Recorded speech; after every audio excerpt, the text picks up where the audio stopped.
এই ছোট্ট ভুল করলেই বাংলার আবাস যোজনায় দ্বিতীয় কিস্তির ৬০,০০০ টাকা কেউ পাবেন না।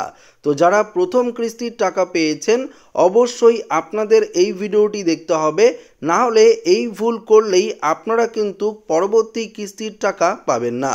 তো বন্ধুরা, কোন ভুলের কথা বলা হয়েছে রাজ্য সরকারের তরফ থেকে এই ভিডিওটিতে আপনাদেরকে একদম ডিটেলসেই জানিয়ে দেব। ইতিমধ্যেই রাজ্যের মোট ১২ লক্ষ উপভোক্তাদের অ্যাকাউন্টে বাংলার আবাস যোজনায় প্রথম কিস্তির ৬০,০০০ টাকা পাঠানো হয়েছে।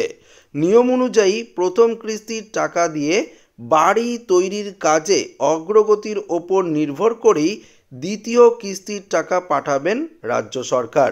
যদিও এখনও পর্যন্ত অধিকাংশ উপভোক্তাদেরই আবাস যোজনার প্রকল্পের বাড়ি তৈরির নিয়মাবলী এবং নকশা সম্পর্কে সুস্পষ্ট ধারণা নেই। এর ফলে স্থানীয় পঞ্চায়েত প্রতিনিধি কিংবা শাসক দলের নেতাদের বলা নিয়মের ওপর ভিত্তি করেই উপভোক্তাদের একাংশ ঘর তৈরি করার কাজ শুরু করে দিয়েছেন। কেউ পুরনো খুঁটি দিয়ে আগের বেড়া সরিয়ে নতুন কংক্রিটের বেড়া অর্থাৎ ইট দিয়ে বেড়া তুলছেন, কেউ আবার আবাসের টাকায় পাকা মেঝে বানিয়ে নিচ্ছেন, কেউ আবার পুরনো বাড়ির পাশেই আগাম রান্নাঘর তৈরি করে নিচ্ছেন। তবে আপনাদেরকে জানিয়ে দিই, আবাস প্রকল্পে বাড়ি তৈরি করার জন্য জারি করা হয়েছে ১৬ দফার নিয়ম।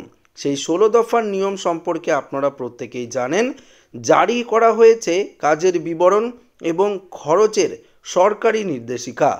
সেই একই সাথে বলা হয়েছে আবাস প্রকল্পে তৈরি হওয়া বাড়ির আয়তন ২৬৯ বর্গফুট হওয়া আবশ্যক। অর্থাৎ আপনাদের যে বাড়ির আয়তন যেটা আপনারা বানাবেন আবাস যোজনার টাকা দিয়ে, সেটা কিন্তু ২৬৯ বর্গফুট অবশ্যই হতে হবে। সরকারি নিয়ম অনুযায়ী উপভোক্তাদের মাটির নিচ থেকে কলাম তুলতে হবে। কলাম মাটির ওপরে ওঠার পর তার ওপর কংক্রিটের ব্যান্ড তৈরি করতে হবে। যদিও কিছু ক্ষেত্রে উপভোক্তারা কলাম না তুলে তারা নিজেদের মতো করেই বাড়ি বানাচ্ছে।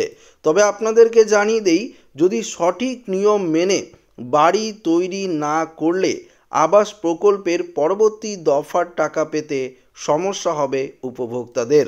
প্রথম দফার বাড়ি তৈরির কাজ অর্থাৎ ভিত থেকে লিন্টাল পর্যন্ত হওয়ার পর তা দেখে উপভোক্তাদের পরের দফার যে ৬০,০০০ টাকা সেই ৬০,০০০ টাকা দেওয়া হবে। এই বিষয়ে এবার মহকুমার শাসক জানিয়েছেন, বাড়ি তৈরির কাজ পরিদর্শনে থাকা কর্মীদের বাড়ি তৈরির সঠিক তথ্য প্রশাসনকে জানানোর নির্দেশ দেওয়া হয়েছে। নিয়ম বহির্ভূত পদ্ধতিতে বাড়ি তৈরি করা যদি আপনারা নিয়ম বহির্ভূত করে বাড়ি তৈরি করেন, তাহলে বাকি যে টাকা রয়েছে সেই টাকা কিন্তু আপনারা পাবেন না। তো অবশ্যই রাজ্য সরকারের তরফ থেকে যে নিয়মগুলো দেওয়া হয়েছে সেই নিয়মগুলো মেনেই কিন্তু আপনাদের বাড়ি তৈরি করতে হবে, না হলে পরবর্তী যে ধাপের টাকা রয়েছে ৬০,০০০ টাকা, সেই টাকা কিন্তু আপনারা পাবেন না। কেননা প্রথম দফার টাকাতে যখন আপনারা বাড়ি তৈরি করবেন তখন কিন্তু আবারও সার্ভে করা হবে। সার্ভে করার পরেই কিন্তু পরবর্তী দফার টাকা আপনারা পাবেন।